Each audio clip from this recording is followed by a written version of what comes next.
Sheparidia! In our penultimate installment of the galactic-spanning chase, the heroes exchange first blows with their most formidable enemy, Grand Admiral Thrawn. Talking post-game stats are... Devin and Peter! The episode contains spoilers for Ahsoka, episodes 1 through 7, Star Wars Rebels, Clone Wars, and the Star Wars films. Hi, I'm Peter. And I'm Devin, and this is I Am No Jedi, an Ahsoka podcast. Today we'll be discussing episode 7, Dreams and Madness. What's up first? It is your turn to give us a quick episode recap in one sentence. Oh, okay. This episode's a reunion one. Yeah! All right, couldn't have said it better. Yeah. A lot of reunions. Yeah. I couldn't have said it better. I could have said it lower, but I couldn't have said it better.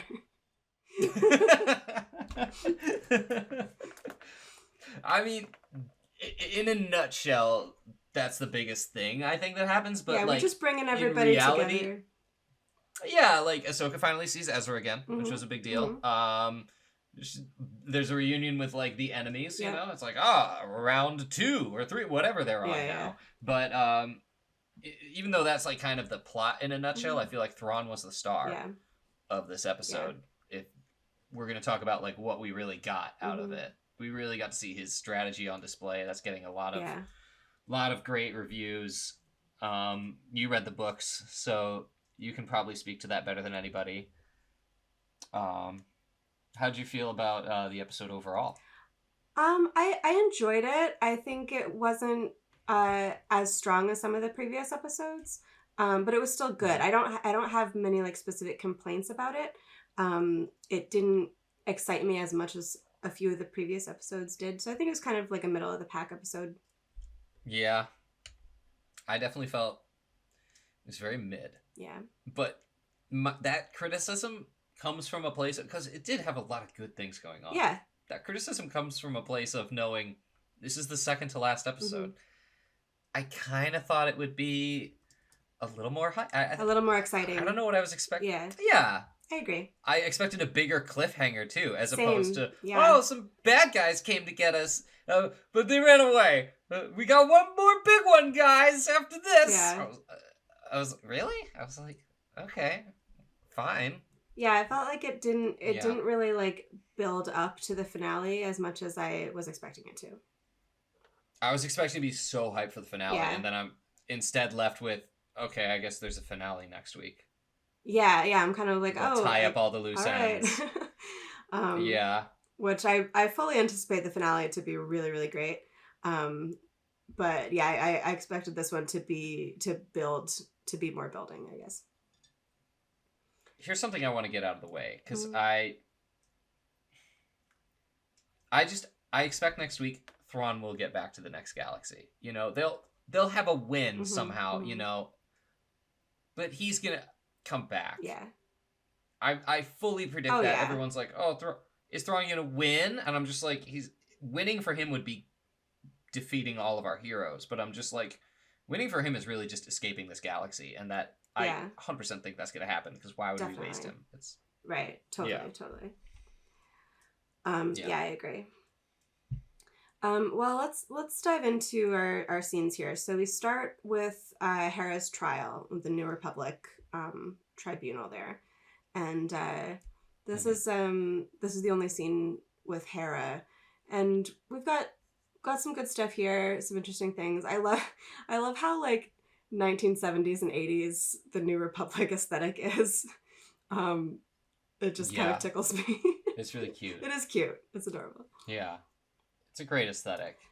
This guy, Senator Ziano, is just like being such a tool, and like I don't know. I don't really understand like why. I feel like they're gonna cop out on that and be like, he's Hail Hydra. He just loves the Empire, actually. He just is bad. And I'm like, that would be so lazy. Can we just say he's dumb?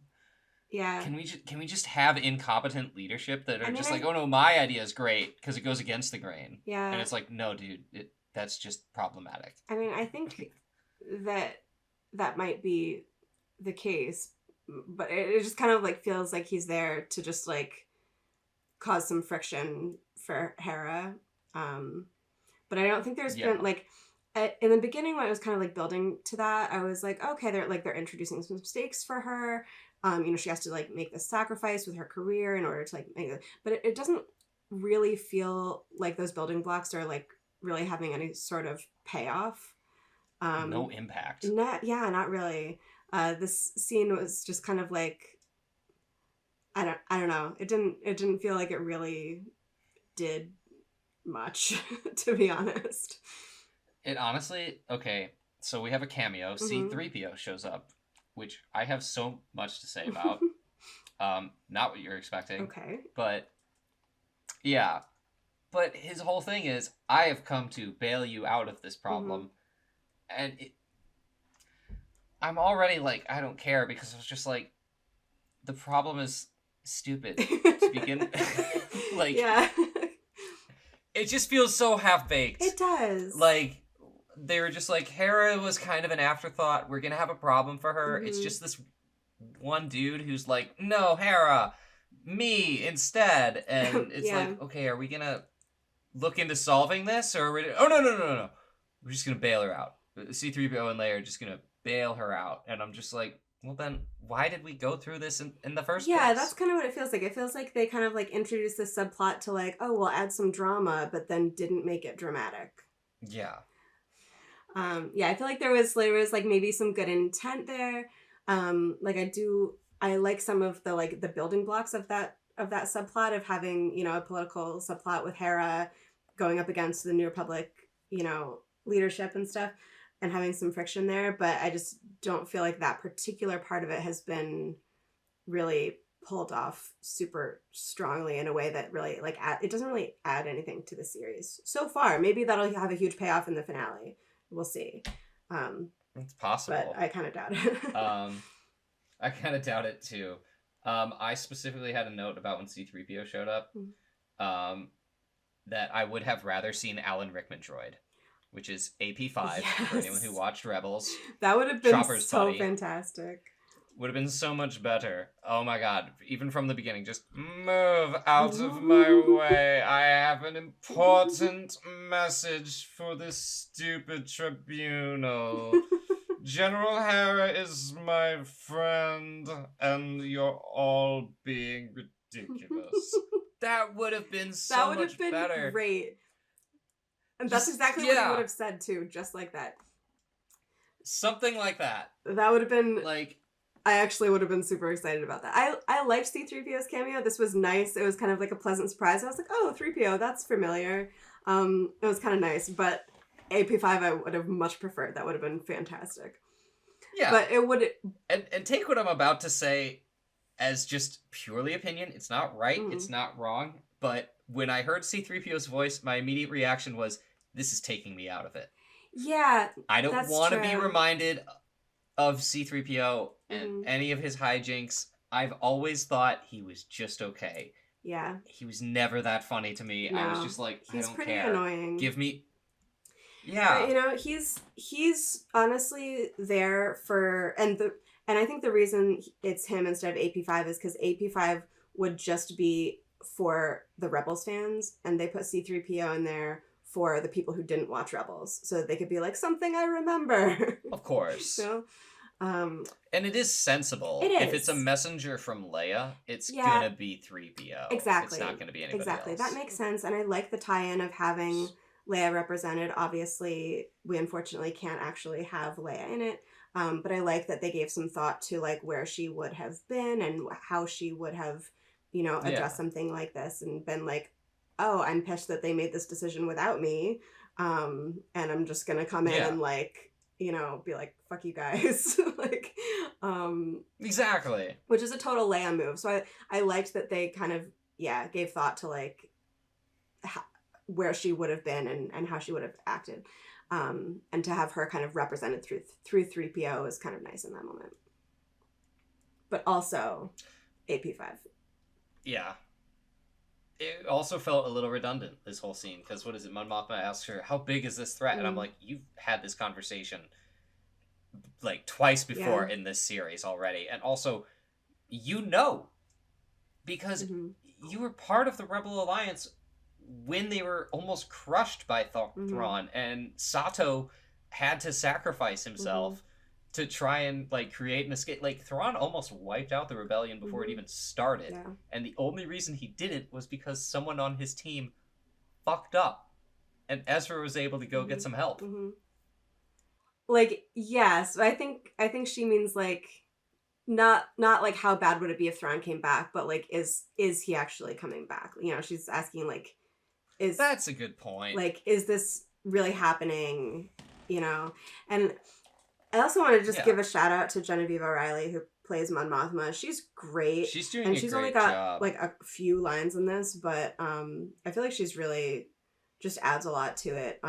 You can really see like the fear on her face when she asks like how real is the threat of Thrawn's return. Like she's freaking terrified because of what you just said. Like she knows how bad it was. I loved her in Andor. Yeah, she's great in Andor. I think she's absolutely fabulous. So yeah, as far as recasting Mon Mothma goes, what a great choice she was. A+ all around. I hope they're really like they could give her a movie. Yeah, I would 100% watch a Mon Mothma movie with her. In fact, they should do that because it would be amazing. Yeah, Mon Mothma is like not good. Like she's I think one of the most important and most underrepresented characters because she's like the leader of the rebellion, and she's never had her own story, you know. She's just been like kind of a side or background character, and Andor is the most that we've seen of her, which has been great. But yeah, I'd love to see more of her, especially with Genevieve O'Reilly in the mix. Like she's just absolutely fabulous, and I think they should tell as much Mon Mothma story honestly as they can, because she's a great character. Yeah, the only other little thing I wanted to say about this scene is that there were certain things with the writing that felt like kind of too specific to the American legal system. When like Senator Ziono and he's like, objection, I'm like, okay, that's taking me out of it, you know. That took me out of it too. Right? I was like, and that happens sometimes, and I know it's kind of hard to avoid sometimes in Star Wars, and there's like certain things that you're like, that's too specific. Like I think about it with like depictions of like there's a book that depicts Han and Leia's wedding, and it's got like some very traditional, like, you know, it's got like Ewok versions of like very traditionally like Christian wedding ceremony things that I'm like, they wouldn't have no concept of like this, like the symbolism of things like that, you know. And so I thought of that with this too. I'm like, this is very based on like specifically American legal system things that I'm like, there's no reason that would be the same. So some people just have no imagination, I guess.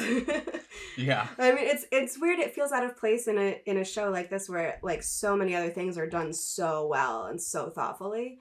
And so much of the writing is so good that I'm like, this was just kind of like lazy. Like maybe they had an intern write this part or something. I don't really know what happened, but I felt like that dialogue was really weird. Let's talk about the Anakin training hologram. Yeah, let's do it. In the ship, and the fact that Ahsoka is still standing on her dinner table.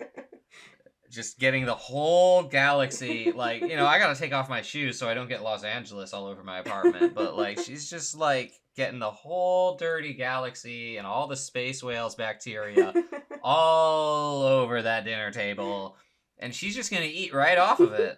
Just ridiculous. Absolutely ridiculous. Yeah, so this is a good point. Yeah. I guess Anakin is there too. Anakin in hologram. Is also there in hologram form. I was thinking about like, so I have a little like headcanon story I made up about this. She says he made 20 of these recording videos and she still got them, which is really lovely. But I'm like, how does she have them? Because she wouldn't have had them with her like at the end of the Clone Wars. She wouldn't have had them like on her person when she had to go into hiding. So my little story that I made up, you know, I imagined that like they were probably stuck in the Jedi Temple through the reign of the Empire, and that they were recovered when the New Republic took power. And then someone in the New Republic like found them and gave them to her and was like, "Oh, we thought you'd want to have these." And I just like to imagine like what it would have meant to her to get those back after all those years and after everything that happened, to like have these recordings of him that he made for her. And like, I don't know, I like almost started crying a little bit just in this like imagined moment that I made up in my head. But I think that would have been so lovely. Well, I like that it's another thing that you could imagine could have happened a number of different ways. Like, one, it could be she knew about them all these years. She just had these recordings and, like, just for whatever reason, somehow she had them and just wasn't comfortable watching them. Or she was, but always had mixed feelings. Like when she was looking over Ezra's shoulder in Rebels and he was watching some training videos of Anakin. So maybe, like, that was the thing, and now she's just, like, feeling better about like having his voice in her head. Yeah, totally. The other option I thought of is that now she's like, you know, she knew they were there but didn't want to listen to them, and now she's open to it, and she could just look them up in like the Jedi Starships like database because he made them so long ago, and she watched all of them just now, and that's a fresh like period on the end of a sentence for her. So either of those could be the case, and they're both very nice. They both really work. I really like the headcanon idea that right before she woke up from her journey to World Between Worlds, Force Ghost Anakin just whispered to her, "Look under your seat." And there was also a chocolate bar and a piece of gum, a whole care package, probably even a headtail shaped beanie. And she's like, "Oh, thanks, space older bro. This is great. This has been here this whole time?" And he's just like, yeah. I figured you'd find it at some point. Yeah. I like it. That's cute. Yeah, it's a Jedi care package. That's adorable. The other scenario I was thinking of was like if she had taken them with her when she left the Order in season 5. If she had taken them with her then and stashed them off-world somewhere, you know, during her exploits when she was off doing other Ahsoka things, before she came back for the Siege of Mandalore, because she wouldn't have had them like on her at the Siege of Mandalore, so they probably would have been back at her apartment or wherever. But then she would have had to abandon that when she had to go into hiding. Wait, she has an apartment now? No, in season 6 of Clone Wars, between when she leaves the Order and the Siege of Mandalore. Did she have an apartment, or was she just like slumming it with the Martell sisters? I don't know, dude. She's living somewhere. So she's stashed these recordings at wherever she's laying her head in those times. And then she goes back to the Siege of Mandalore, and then Order 66 happens. She has to go into hiding. And then at some point, she's got to make her way back to wherever she was to like collect her belongings and the recordings, and then she gets them back. So nice. But I still like my original idea that made me cry thinking about it. So I'm going with that. Yeah. No, that's very sweet. Whatever works for you. My idea does the opposite of that. So for anyone out there who likes to practice toxic masculinity, here's a joke for you. But all the other versions, definitely heartbreaking in a lovely, bittersweet way. Here on I Am No Jedi, we like to offer you the spectrum of options for your headcanon choices. What is it that Ryan Gosling says in Barbie? "I'm an evolved man. I know it's okay to cry." He says it like so fast and flippantly. Yeah. It kills me every time. Good times. So right when they arrive in Peridia, we have a minefield. Yes. Dude just doesn't care to save the whales at all.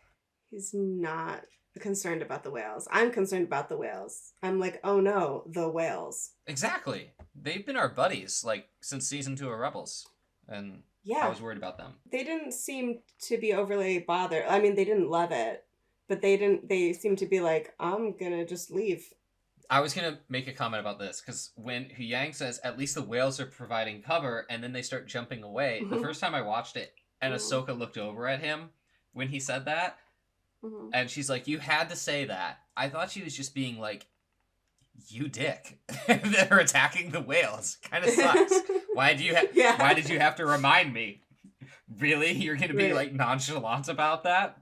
The second time I watched it, it was the whale started jumping away, and she looks at him, and she's like, "You jinxed it," and I was just like, "Okay, that's even funnier." Right. Like, it's that like, oh, you had to say at least it's not raining, and then it starts raining. exactly. Hu Yang is really funny in this episode. I found Hu Yang is so funny in this episode. I love when like, they're talking about like finding Sabine, and she's like, I think the odds are pretty good, and he's like, no, they're terrible, they're so bad. It was just, he was really losing it. The delivery of that line was just like so funny. Also, the delivery of the line where she's like, get the timing right before she jumps out of the ship, and he's flying it. And she's like, you got it wrong last time. And he goes, and didn't I feel terrible? She's like, no. Like, no. I burst out laughing at that. Yeah, it was good. It was like, he's doing phenomenal. Yeah, nailing it. The idea of the minefield was our first strategy from Thrawn that we got to see in this episode. Excellent strategy. Usually the enemies aren't like a step ahead. I feel like in Star Wars, the enemy's always chasing you. Yeah. And you're like on the run because they have superior force. But they're like, it's like, let's get away from them until we've come up with a ragtag way to sneak in and beat them. And this was them being like, no, this time when you come to get us, we're ready. And we have a strategy you are not expecting. Right, yeah, and this is... take you out. This is very on brand for Thrawn. This is like his whole brand is just being like one step ahead or 2 or 3 steps ahead at all times. So... yeah, this scene was so dramatic looking. Like, it looked really good. I felt like when they arrive, they come out of hyperspace and they can just kind of see, like, the glowing, they're like, oh, there's something out there, and they can kind of see the glowing of the explosions from, like, in between, like, the whale's, like, baleen teeth. And you're like, oh, no, shit. Like, and then how, like, opens its mouth, and then they're in this explosion. Like, that transition was, like, really dramatic, and then all of a sudden you're in this scene with all these explosions and the mines and all the whales, and it's like chaos, and you're like, what's going on? And it was like, I felt like that was done really, really well. That was cool. Another beautiful space scene too with the whales. So good. All of that looked incredible. I could just watch it over and over again. Yeah, it looked really good. And when he points out, like, okay, it's hard to find her in there, we could just keep losing forces. Sure, you've got to make a good managerial decision, but I like his rationale to, if we pull back when she does her own thing, she'll think that's her decision. So we can just think about, obviously the next thing she's going to do is just go straight for Sabine. But we can, like, work with that. We can be a step ahead because she thinks the next thing she does, which is obvious, is her idea. Right. And I'm like, oh, that's very smart. But it is the first time, it's his first strike in this episode. Yeah. That they're like, what should we do? And he's like, pull back. That's the first one. So I'm keeping tally. That's pullback number 1. So that's pullback number 1. And we see him really like kind of pat himself on the back here, where like Morgan Elsbeth's like, oh no, she's coming for us, and he's like, no, she's coming for Sabine, who we wisely sent far away from here. He's like giving himself a little pat on the back, like, wasn't it so smart of me to send her far away? Yeah, and that's another thing that's very on brand for Thrawn, is that pulling back and being patient and waiting kind of strategy. And Balin kind of talks about this later in the episode when what he says to Shin, something about patience. What did he say? I know what you're talking about. It was a really it was a really good line. I wish I wrote it down. It was like, but it comes down to like impatience for victory is bad. often is often tied to defeat. Yeah. Which I think we're paraphrasing. Yeah, something right, like that. It had most of those words. Yeah, like that was its takeaway. Yeah. And I was like, yeah, that makes sense. Yeah. Usually when that's how you don't see a trap. Right. And so that's what Thrawn is really embodying through a lot of this episode, is that patience. Like he's really biding his time and playing the long game rather than just like reacting to things quickly or doing like the first thing that comes to mind. He's like, nope, I've got a larger strategy and this is all playing into my hand. His demeanor's great because he gets that report from Captain Enoch and he doesn't say what he's going to do, but he's like, and there was only one starship, you know, or something like that. And he's like, yes, sir. Thank you. That will be all. And there was just something chilling about that. Thank you. That will be all. That just tells me, oh, he knows all he needs to know. He's got it in hand.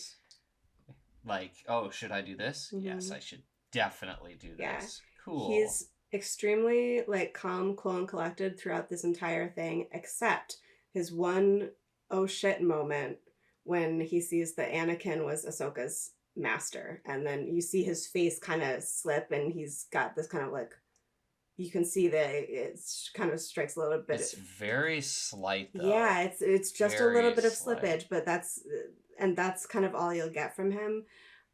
But just that little bit of slippage is like, oh, that's a lot for him, because he never really shows any sign of like being rattled at all. So I liked that little touch that he's kind of got that like, oh, that might actually change things. We have seen him get rattled, but it's usually only if he's literally under fire.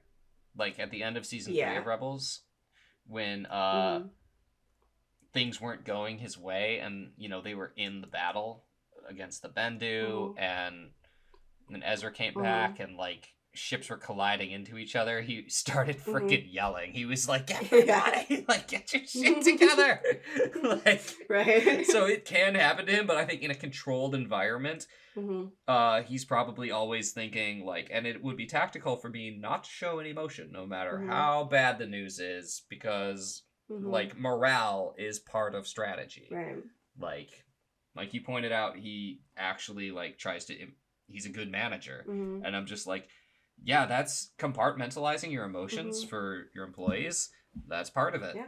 It's a very difficult part of it, and that's what makes him brilliant. Yeah, for sure. I'm interested in the dynamic between Thrawn and the Great Mothers, because he seems to kind of have command over them. Like he tells them that he needs their assistance. He doesn't ask for their assistance. He says, I need your assistance. And they're like, yes, Grand Admiral. Like they address him as Grand Admiral. They're like, yeah, whatever you need. They're kind of like subservient to him. And I'm like, the fact that they were so why? obedient, I did pick up on that. Yeah, like why? Like maybe it's, they're serving his greater vision, that he's got this vision that they are like, yes, we're going to help you do that. Are they also trying to leave Peridia and they need him to take them with him? I'm just curious, like what, because they've got Night Sisters magic. They strong. They strong. Yeah, they can do a lot of stuff. So I'm curious. I think it probably has to do with whatever Balin was teasing in the last episode that we covered, so too. Where I was like, he thinks that there's something they're all afraid of, and whatever it is, Thrawn has just presented, yo. I got the solution. So I was gonna say they must have some sort of problem that he's got a solution to. Yeah. I'm interested to learn more about what that is going to be. I imagine it's getting the hell out of Dodge, but like because they have that ship and the coordinates, the star, they could just do that. Yeah. Granted, they got a lot of people to take with them, but apparently he's got something else cooking. Like you pointed out, they were loading crates onto the ship last time. Yeah. What did it have I on still want to know. We still don't know. What's in the box? What's in the box? It's just going to be a Star Wars Zombies season. They're just going to zombify the main galaxy. That's the idea. I guess. With all the night troopers. Ezra and Sabine. Good to see them together again. Their dynamic is just as strong as it was where we left off with them in Rebels. I love it. I continue to really, really love this adaptation of Ezra. He's so great. Yeah. His humor is there. Yeah. Like that moment where he's like, or you could take his prisoner. I love that. Totally like taking his prisoner, right? Like, I love that moment. Ezra. Or we could talk, or we could talk. Do you want to take us as prisoners? Yeah, very, very Ezra. I loved it. Also, when the random guy like poked its head out, the little turtle creature to like talk to him, and he's like, "No, I'm good. I'm good. Just get back in there." Yeah. That felt like a grown-up version of Ezra that we haven't seen before. Yeah. That just works so well in the Star Wars universe. Yeah, I love how he's like kind of part of this little nomadic tribe of turtle people, and like, but it's like kind of leads them like when they're in that when they get raided by the raiders, and he's trying to like protect them, and just having him like shouting commands to them in their language is like so cute, and he's like gives them his friends rock. signs, and he's like wabba wabba or like whatever it is, but it's really cute. And they like listen to him, and that's nice. I love that for him. A little detail that I noticed is that he's got the same 2 scars on his cheek that he had in Rebels, which is like a nice little detail. Good detail. Yeah. The attention to detail in this is just like really great all around.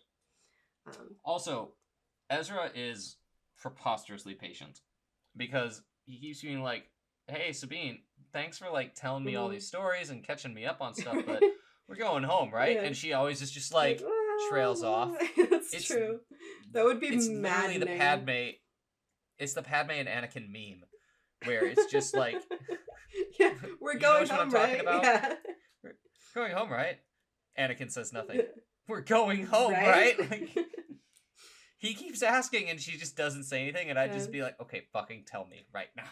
Like, yeah, you're right. How are we getting back? I'd be like shaking her at this point. I'd be like, where's the ships? What's the plan? Why are you being mysterious and aloof? Yeah. It's not cool.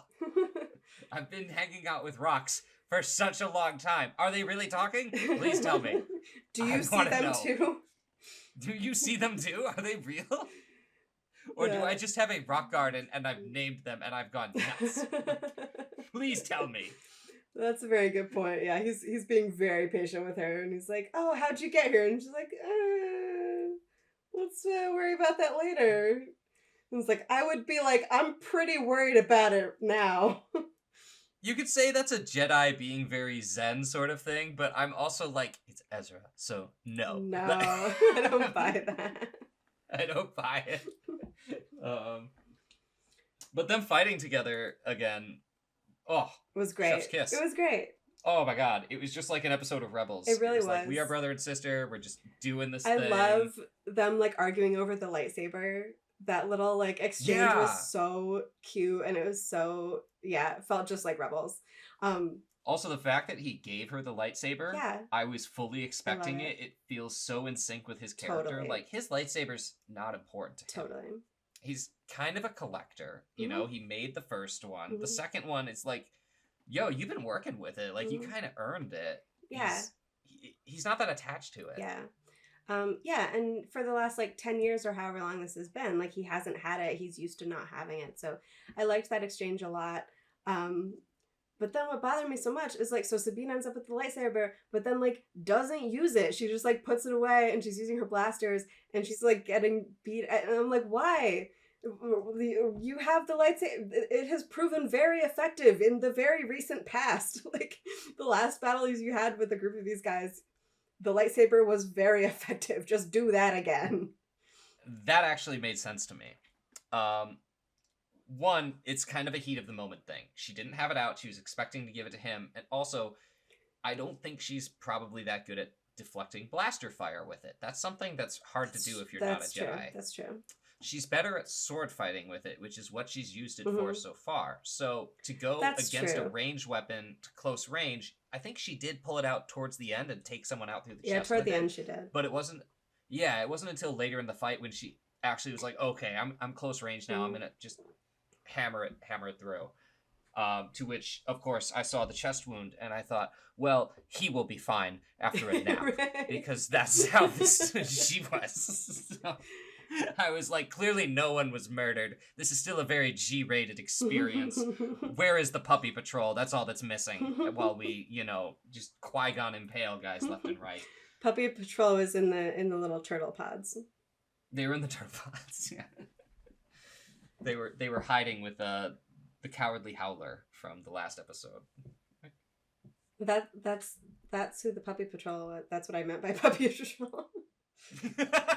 This is space puppy. Space puppy. I don't know what you're talking about. Space puppies. So both of them against Shin. Yeah, and so then Shin comes on the scene. The singed hair was a nice touch when he ducks under her lightsaber and the little hairs kind of get singed, and it was a nice little touch. That was great.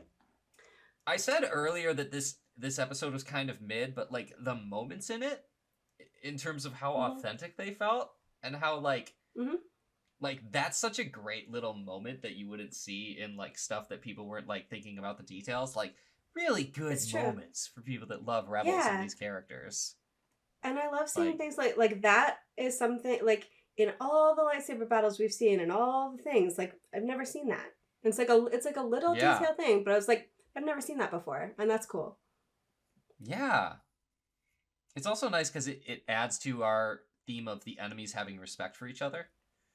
Like, we see more of that with Baylan and Ahsoka in their dialogue in this episode that we'll get into, but even right there, Ezra was like, oh, hey, little shorty, like, you know the Force too?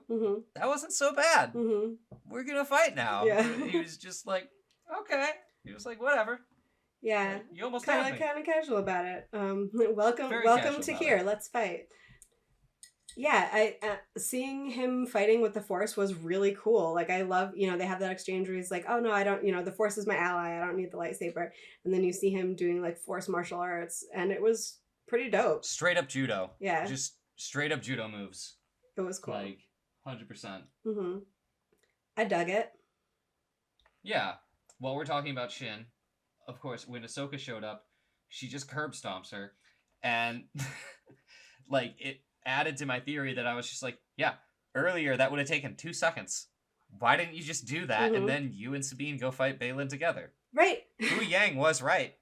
Gang up on your enemy when you can. Yeah. Finish them off. If there's 2 of you and your enemy is separated. What are you guys, just being stubborn? No. We have to fight them 1v1. It's more dramatic. What are you, Vegeta? Another Dragon Ball Z reference for your friend. It's for Lynette. Like, we will fight alone as Saiyans. Like, no. just win. Move on. Just do it. There are no rules. Yeah, speaking of Baylan and Shin, we should talk about them a bit, because there's some interesting stuff going on with them as well. He very weirdly and politely just told her, you can go fuck off now. Yeah, kind of, but in like a kind of a weirdly nurturing way. Not nurturing, but like... No, it was so gaslighting. He's like, you're ambitious, but I don't want you. Go do your thing. You're not going to help me? Nah. I don't know. But you're great. I mean, you're great. Great. I guess it was. It's kind of bullshit. I'd be so confused. I couldn't tell if it was that or if it was like, you clearly want something different from what I'm trying to do, so you should go do that thing. I don't know. I'm so confused and intrigued by everything about him. Like, what is his end game? I just don't understand. All I can say is one way or another. It's hard to tell what it's about, what he's really saying, what it is for her. But it was manipulative. She's a kid. She looks up to you. She respects you. And we've seen him manipulate Sabine, drawing on her emotions before. So whatever his endgame was, he didn't have to, like, just kind of abandon her. Yeah, and I guess it's... like that. He didn't have to use her. It's hard to say without having more context about their relationship and, like, what their dynamic has been up to this point. Because, like, is it, if he's been trying to train her for a specific purpose that he's got in mind, and it's not something that she wants to do, like, I don't know, like, part of it is, like, would dragging her with him on whatever he's going to do, if that's not the path that she wants to be on, like, is that, I don't know. But I don't know I don't know what his path is. I don't know what he's trying to do. If we're speculating, and we're giving him somewhat of a benefit of the doubt, he specifically told her, you call Thrawn and tell him you found them, and then you engage. And then she's like, you're not going to help? And he's like, no. So he must know Thrawn's watching, scanning on their ship, and Thrawn will see, okay, she did do this, but Baylan isn't. So when he says, you're ambitious, he's like, do this, you're into this, Thrawn will reward it. your ass is covered, but I'm going to do my thing now. Right. Like, I'm wondering if part of it is that he feels like he's going to be taking a really big risk with whatever he's doing, and he doesn't want to make her make the same risk. Like, if that feels like the safer choice to her, and like going along with the plan, with Thrawn's plan and stuff, he's like, maybe it is a safer choice for you to go that route and stick with Thrawn. I'm going to go over here and do this thing that feel like I need to do, but I don't, if he sees it as a really big gamble that he's making, maybe he doesn't want to drag her along to do that if she's not really into it. Yeah. Around the time this happened, Thrawn does watch it, and he seems to identify that Balin is veering off and doing his own thing. And I noticed he specifically calls him Lord Balin this time, putting an italics in his pronunciation that can clearly be heard when he says Lord instead of General Balin, which you pointed out was how he addressed him when they first met up. And he was like, okay, respect, good ally right here. So I don't remember if he was called Lord Balin before or what that means he is a lord of, but there seems to be also a tonal shift in Thrawn recognizing that Balin's actually third-partying them here. Yeah, that is a really interesting observation, and it's kind of in keeping with, like, this is a theme that we've seen in Filoni's writing before, that he'll put some emphasis on how people are referred to, like in Rebels, or is it in Siege of Mandalore and Clone Wars, when Ahsoka goes up against Maul and he calls her Lady Tano, because she's no longer a Jedi by that point, and kind of makes a point of, addressing her like that. So yeah, he does put weight behind like how people are addressed with titles and stuff. So that's an interesting observation. Yeah. And how the characters like see it. They're all like, oh, you're not a Jedi anymore. Right. Oh, you're not a this anymore. I'm going to throw it in your face. Yeah. Okay, so after they're all fighting, the night troopers move in on them. And this is either the second or third time, because also they pull back from Ahsoka again when they're attacking her in the sky. So I think it's the third time that they literally surround all of the characters, and then Thrawn's like, pull back. And I'm like, this time? Just finish them off this time. What is the strategy there? What is it? We don't have to beat them, and they are Jedi. And I'm like, but you did. You did have them dead to rights. So this is just a mistake. Like, I was a little frustrated by that moment, because I was like, that's not that smart. They're pretending it's smart this time, but I don't know. Then again, he's not wrong, because Ahsoka's in the mix and she survived Order 66. I was gonna say, do you think that Ahsoka couldn't have taken all of those night troopers? I do think she could have, but I wasn't sure if he knew that. I guess he's good at observing she's unpredictable, because Anakin. But I was like, that's a third pullback in the same episode, and the third time it was like, you might as well take the shot, dude. It's like you've already deemed these soldiers like expendable zombies. Right. Not to be a dick, but yeah. So that one was a little like, okay, we're gonna end on that, because that's one of the last thing that happens in the episode. Right. And then it's just like, okay, finale is next.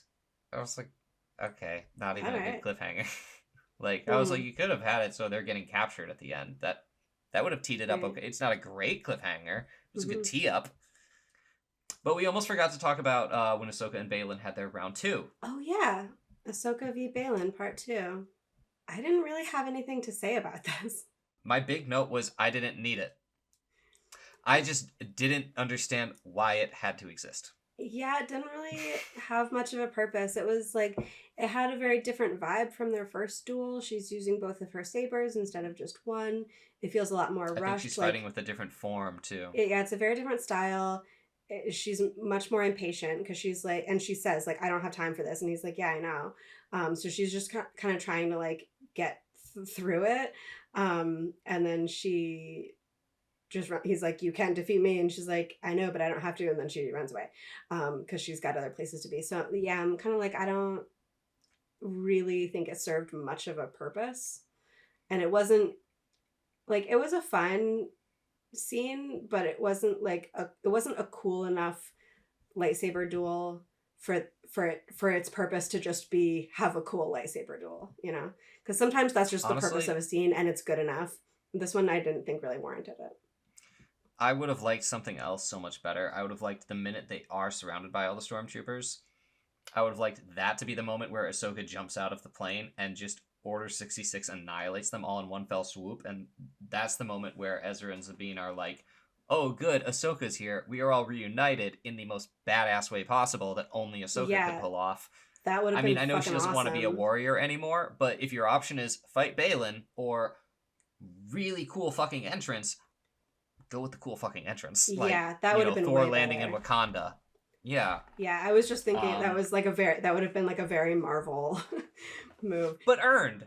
Yeah, no, exactly. I'm picturing like the scene from the first Avengers movie when it kind of like 360 around all of them, you know, as they're in their like ready position. It's like a very iconic scene like that, like with the three of them in the middle, like that would be dope. Yeah. Even if it's just for her to land mm-hmm. and them to realize, oh, she's there. And in her file survived Order 66 by fending off clones. Mm-hmm. And it does a 360 around them and they're like, we're going to be good. And then they all run away. It would be like, mm-hmm. it still works narratively and it's still a good entrance. Mm-hmm. Yeah, that would have been cool. Yeah. Yeah, I feel like the best part of Ahsoka's entrance was her face, because she was just like has this huge smile on her. I'm like, she is eating this up. Like, you know, she shows up and she's just like, I'm here, bitches. Yeah. And like, you all thought I was dead, right? Yeah. So like it was a cute moment, but it wasn't as impactful as what you just described would have been. Yeah, I mean, there were things in this episode I just felt like I saw that were just there to be there. Like, I have mixed feelings about C-3PO.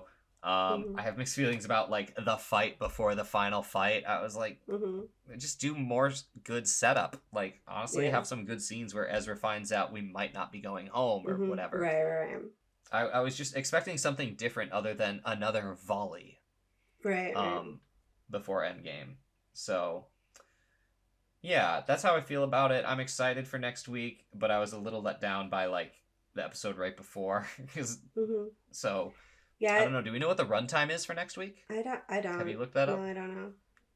I hope it's long. If Yeah, there's me a question too. of what I want to see in the next episode, I would like it to be 2 fucking hours. I want it to be. I'm sure it's like not, but it's probably an hour and a half. But I'm just like, I was like, give me a lot more, because this is starting to like wither a little bit in the last 2 episodes. Like the pacing slowing down. Yeah, I agree. I hope it's long, and I hope it gives us a lot. This episode, it felt like a lot of it. Yeah, it slowed down the pacing quite a bit. It doesn't feel like it's building to a crescendo like I thought that this episode would feel like. I feel like in terms of pacing, when I think about like what I would have liked to have seen done differently with this, I think I might have saved Ezra's reveal for this episode and give us, because they gave us Thrawn and Ezra in episode 6, and then in this episode there wasn't too much new. Like, you know, there's the reunion with Ahsoka, some things happen, but there's not really like a, you know, big dramatic reveal. And so I would have split that up a little bit and maybe give us Thrawn in episode 6 and then Ezra in episode 7, to kind of spread out those dramatic reveals a bit more. And I feel like that would kind of fix the pacing issue that we discussed last week as well, with Sabine kind of finding Ezra too quickly. Like, if we had last week's episode be all her like searching for him and getting frustrated not finding him and stuff, and then wait till this episode for her to actually find him, would kind of make it feel like her search was a little bit longer too, you know? I wonder if the way you're supposed to watch this in terms of experiencing it is in chunks. Like, the first 2 episodes feel like one complete thing. Yeah. And then you could say episodes 3, 4, and 5 also feel like kind of a complete story. That really builds to a crescendo. So maybe you're supposed to watch 6, 7, 8 as your final, like, don't stop. even though like you have to stop because they're releasing it episodically right now, but like they just see it as a 3-beat story essentially. Maybe it's like, so if you're watching 6, 7, 8 in a row, maybe you're not bothered by the little things that are bothering us because we're waiting. Right. We're waiting and we're watching them individually, but really it is one complete story. Right. And it true. has like arcs within that story. Yeah, So. and it makes sense if they're writing it like a 3-act story, you know, basically splitting it up into kind of those 3 acts. That makes sense. I mean, the second act's hard to beat. Well, that's the thing is, like, I feel like it ended with, like episode 5 is just like one of the best things I've ever seen in my life. So, let's hope episode 8 like competes with that. That's what I was just thinking about, how like, so they did the theatrical release thing for episode 5 and not for the finale, which is interesting. So it makes me think that I'm like, I hope the finale will be, you know, at that level, but it might have been like, look, episode 5 is our big one. But it might have just been that they know that had a lot of fan service isn't the right word because it's got a negative connotation, but like that, but it is, you know, fan service in terms of like how much I think the word is payoff. Yeah. I think the word is payoff. Yeah. Because then it's like fan service, but like in a good way. Like earned. Because there's fan service where it's just like, look, here's a thing you like. Like because C-3PO is fan service. Yeah, that's a good example of fan service. Yeah. I would say, well, no, that's a good example of bad fan service. Right. Is what I meant to say. I know what you mean. A good example of good fan service, I would say, is all of episode 5. Yeah, exactly. Because that's paying off stuff that exists before in the story. Right, exactly. And doing it not half-assed. Exactly.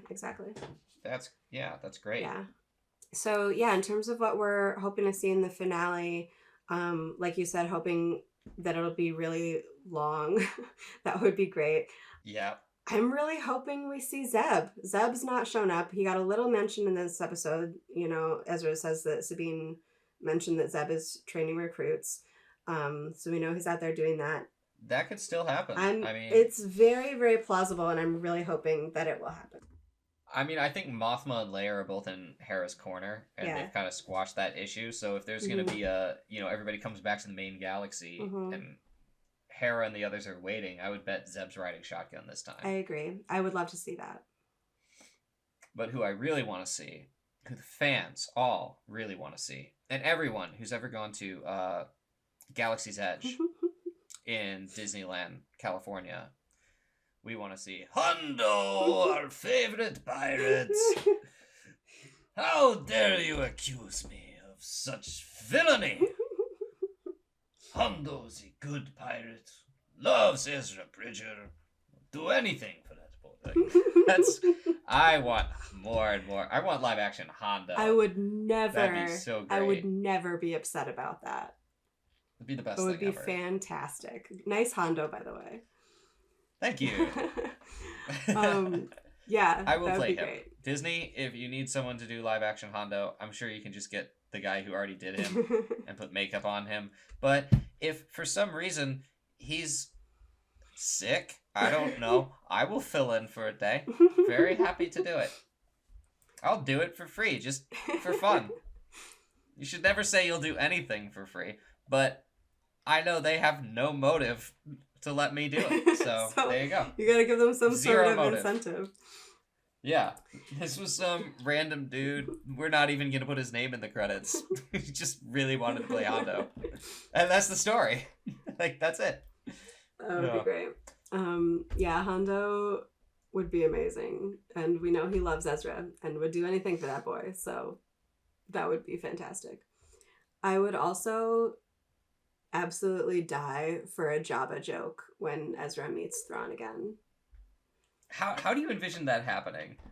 Like, contextually. Well, my deepest heart's desire, and this is not what's gonna happen, would be for Thrawn to be the one that makes a joke. Like when they like see each other again, and Thrawn is like, well, if it isn't Jabba the Hutt, my old adversary. Oh, you know what would be so funny? Is if Ahsoka's standing right there and just slowly turns her head and looks at Ezra and raises an eyebrow, like, what the fuck? Because her first mission in the Clone Wars movie was when they had to rescue Jabba the Hutt's son. That's right. So she knows actual Jabba the Hutt. I don't think she's heard this alias from Ezra. So if suddenly she walks onto Thrawn's bridge as a prisoner or whatever, and he's like, look, it's Jabba the Hutt, Ahsoka just look at Ezra like, what? Is this like I'm so confused. Wait, you and Thrawn have inside jokes now? Like, what? You have inside jokes that you're this other dude that I know? This other slovenly drug lord on the Outer Rim? That's an inside joke you guys have? That would be so confusing for her, and I would love that. Yeah, she'd be like, can we all knock a few back and, like, catch up on how we all have the same mutual Facebook friends really quick, and then get back to trying to kill each other? Just to explain for listeners, if anybody hasn't seen Rebels or doesn't remember this from Rebels, it was a joke that when Thrawn first captures Ezra, right? Yeah. And he's like, who are you? And he's like, I'm Jabba the Hutt. And he just like gives him that name, and then it kind of becomes a running joke. And every time Ezra has to pretend like he has an alias, he goes with Jabba the Hutt. So he's just like known throughout the galaxy as the criminal Jabba the Hutt. And it's just Ezra. Which is honestly so much funnier than we've ever given it credit for. Yeah. It's like you're really getting away with the worst joke ever. It's so dumb, but it just is really funny to me. It's like if one of us were to be like, because he's kind of sarcastic when Thrawn asks him, Jabba the Hutt, who are you? You know, and Thrawn just goes with it. And I remember thinking the first time I watched it, I was like, wait, did Ezra mean for him to go with it? Ezra's like, oh, he took that, this really intelligent bad guy took that at complete face value. Okay. I love that. Take the win. That's why I think it would just be so brilliant when he finally like gets like faces off against him again, for Thrawn to just be like, well, if it isn't my old adversary, Jabba the Hutt. Or so Jabba. Funny. He says Jabba. I feel like they won't do it for people who don't know. I also feel like they won't do it, but it would make me so happy. And the other thing that I want is just please give Hera more. Give her more. She's like, when we did, I think in our first episode, I said that one of my fears was that they were going to sideline Hera. And I kind of feel like they have. They've not given her a ton. And in the second or third episode when she makes her plea to the Senate, and she had this really, really great scene early on. That was a really I was scene. like, I want to see more 100%. of this. It was so good. Yeah. And I was like, all right, so we know that like the chops are there. They just need to give her those scenes. And I am a little annoyed that I don't always see the chops. I feel like everybody else is always bringing it, but it's inconsistent there, and that's all I'm gonna say. I agree, but I also feel like they're not. I feel like they're not giving her too much to do. Like the scene in the tribunal. That I feel like is a separate problem. Yeah, I think. I don't know. I think they kind of go hand in hand. Like the scene in this episode, like she probably could have brought a bit more to it, but also the scene wasn't set up in a very dramatic way, and she wasn't given a lot of like, you know what I mean? I don't know. I just felt let down by the scene, like we were saying earlier, because they're setting up this is going to be her challenge, and then they're like, guess what? Second to last episode, challenge squashed, and I was like, we're not going to get deeper into the hole so that the finale is about overcoming something. It's like, no, we've already kind of, she's back to square one. She can do whatever now. And I'm like, well, that's... Yeah, and that's what, like, I feel like throughout the season, her storyline and her scenes have been kind of sidelined and kind of shortchanged. You know, I mentioned it back in, it was episode 3 or 4, when she's going off to find Ahsoka. And they're like, oh, you're not supposed to leave. And she's like, oh, I'm going to. I can do whatever I want. And they're like, okay. And she leaves. And it was like, that could have been a really dramatic scene, you know, where she's got to like have a struggle with somebody and give an impassioned speech about, I have to go save my friend. You know what I mean? Like, it could have been that. And it was just like, I'm a general, I'm taking this shit by. Yeah, she just pulled a Ron Swanson. Yeah, exactly. I can do what I Handed want. them a piece of paper. This paper just says I can do whatever I want. Exactly. Exactly. Yes, that's right.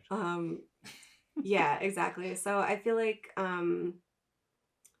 yeah, I feel like they just haven't made her scenes as dramatic as they could have. And Mary Elizabeth Winstead maybe could be bringing more of that drama to some of those scenes, but a lot of it I don't feel like is her fault. Because the scenes just aren't set up to be that flavor of dramatic.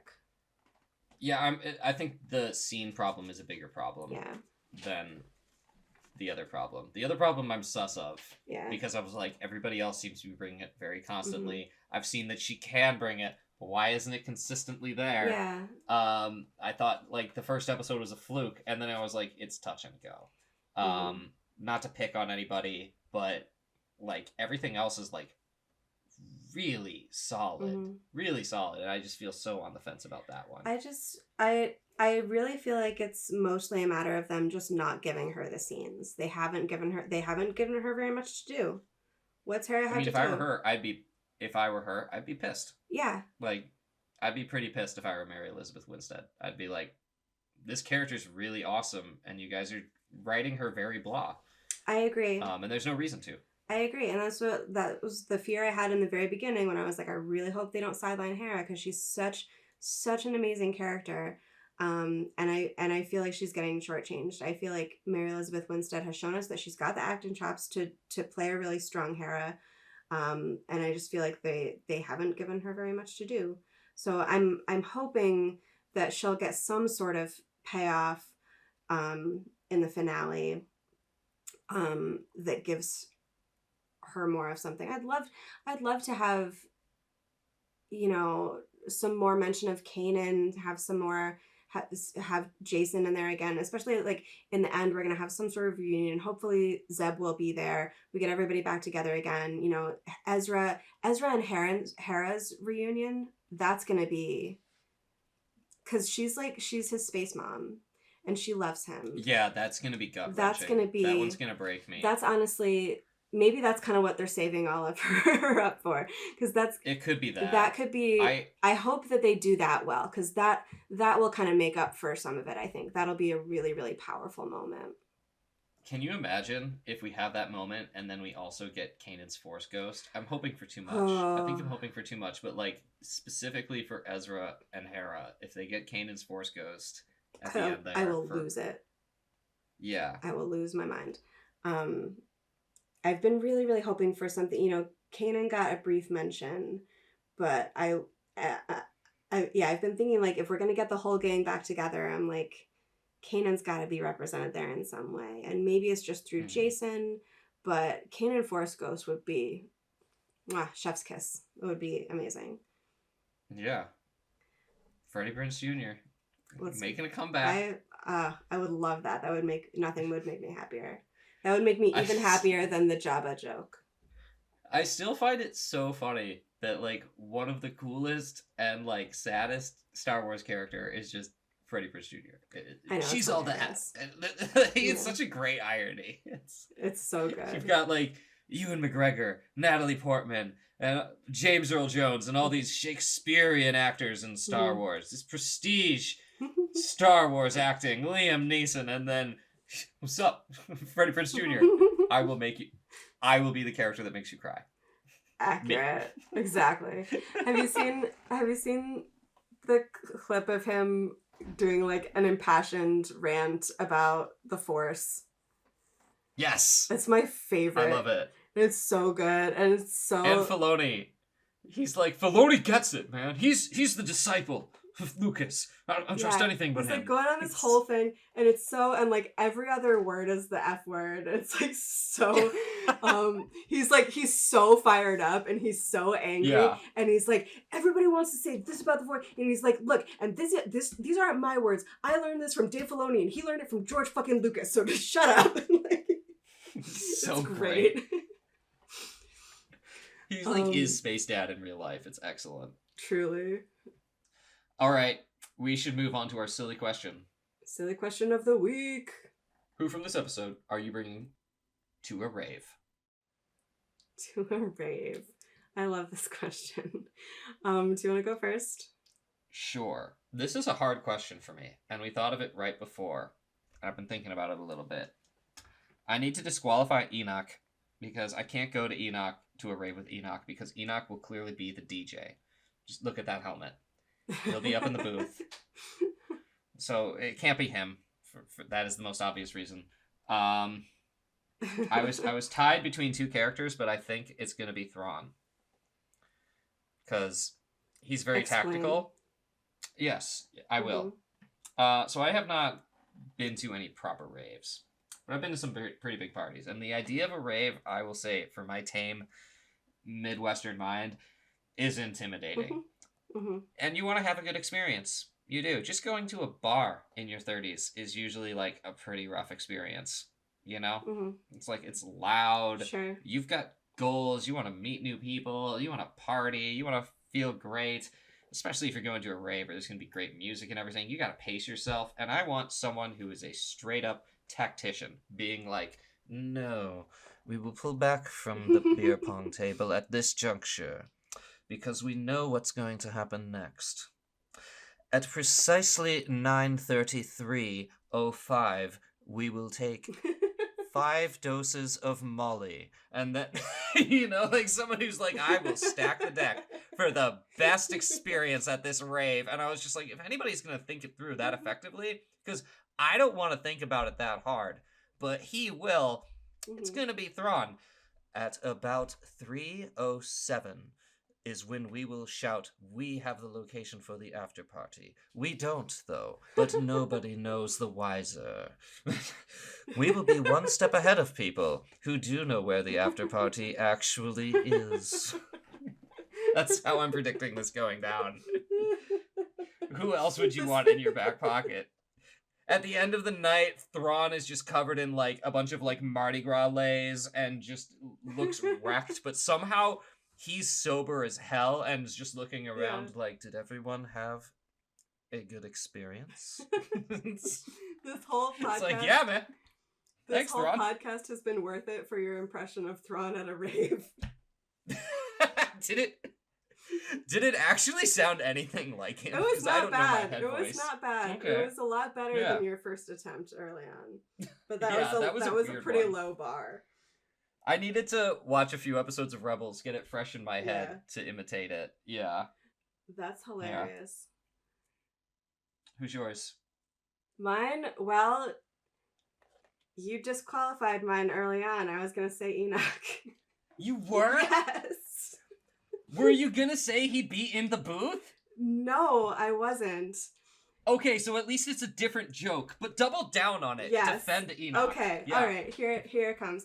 And your reasoning is sound, but here's why I have a different choice. Because while you're like, I need the tactician with me, I am the tactician in my plans. When I do stuff, I'm a planner. So I don't feel like I need that. What I need is the guy who's gonna like get me what I need and like help carry out my vision, right? So like Enoch's would get the Molly. Exactly. I'm like, hey man, I need some Molly, or I need some more likely I need some ibuprofen. Like, and he'd be like, it will be done. It will be done. Like, I can't find any ibuprofen at this. This is not a rave for people in their 30s. Like, Enoch, bring me some water, and he'd be like, yes, master. It will be done. Yeah. Or like, find me the location of the secret after party, and he's like, yes. I love that. Yeah, because he would just do it for you. You don't need to be the tactician. Exactly. You just have someone like, being your assistant. I have a rough plan of like what I need, but then as my plans change throughout the night, I'm like, I don't have to worry about. I don't need like a bag with me. He's got all my stuff. I don't need to like have it. I can just be like dancing and vibing, and then throughout the night, whenever I have a whim, I'll be like, Enoch, bring me my whim. And then he'll do it. So I go for ruthless planner. Mhm. You go for ruthless assistant. Yeah. They're both very effective things that you do not have at a rave and you need at a rave or a music festival. So Yeah, same. I love feel it. like a lot of the same concepts apply to a music festival. Most of them, at least. Well, I think the big ones. I think we did a really good job planning that out. I gotta say, I do want to give Ezra an honorable mention for this, just because I'd love to just see him at a rave or a music festival. Like, dude would be such a bro. Just be like, oh, this is great! Like, you know, it'd You'd be be like making, you know, when you making friends with all the little like critters around. Yeah, you know when you bring somebody to an experience for the first time? Yeah. And they have a great time? I feel like you can't go wrong with Ezra with Totally. something like that. Totally, 100%. And you'd be that friend that's just like, I knew you'd like this. Mhm. Look at how happy you are. I love little that. puppy dog. Yeah. Little puppy Ezra. Yeah. Yeah, Sabine would just be in the corner, like, getting a tattoo. Yeah, definitely. Probably. Definitely. Yeah. Or giving someone a tattoo. Or, yes, much more likely. Yeah. Much more likely. Probably the owl. Yeah. Yeah. Well, that's our show. As always, thanks for listening. And we'll post our next episode whenever we get it done at whenever it's ready.